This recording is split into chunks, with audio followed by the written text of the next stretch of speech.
দেশে আমের মৌসুম প্রায় শেষের পথে, তবে কাটিমন, আশিনা, গৌরমতি ও বাড়ি ফলের মতো কয়েকটি জাতের আম এখনো বাজারে মিলছে।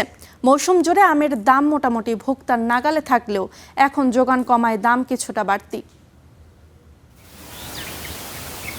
গ্রীষ্মের অন্যতম প্রধান রসালো ফল আম।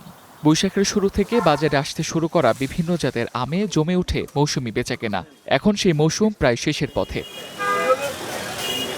তবে কিছু জাতের আম এখনও বাজারে মিলছে। রাজধানীতে বর্তমানে কেজি প্রতি কাটিমন আম বিক্রি হচ্ছে প্রায় 220 টাকায়, আশিনা 180 থেকে 200 টাকায়, গৌরমতির দাম 240 টাকা এবং বাড়িফোর পাওয়া যাচ্ছে 300 থেকে 320 টাকা দরে।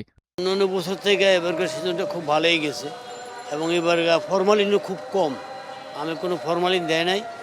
আর এবার আম ফসল হয়েছে বেশি, আর খাওয়াইও কাস্টমারও বেশি আলাই দিন। লাস্ট পর্যায়ের কারণে এখন আমের দামটা একটু বেশি, কিন্তু এবার রিজনেবল ছিল প্রাইসগুলো। ব্যবসায়ীদের মতে এবার বাজারে বিভিন্ন জাতের আমের সরবরাহ ভালো থাকায় দাম তুলনামূলক সহনীয় ছিল। ফলে মৌসুম জুড়ে ভোক্তারাও স্বস্তিতে আম কিনতে পেরেছেন। দিন যাবে বাড়বে। এটাই যে আমটা প্রথম যখন বের হয়েছিল তখন ছিল আপনার মনে করেন যে 90 টাকা 80 টাকা, এখন এটা মনে করেন পাইকারি বিক্রি হয় 300 টাকা 280 টাকা। এখন তো শেষ সিজন অনুতার নাই, সামান্য কিছু আছে যারা রাখছে যত্ন করে এদের কাছে পাওয়া যায়, নাহলে তার আমার সিজন না, তার সিজনের মধ্যে পড়ে গেছে আমটা। দাম বেশি হলেও মনে করেন ওনারাও আবার জানে যে মনে করেন আম সিজন শেষ, ওই হিসাবে মনে করেন সবাই কম বেশ নেয়। আলহামদুলিল্লাহ খুব ভালো আছে।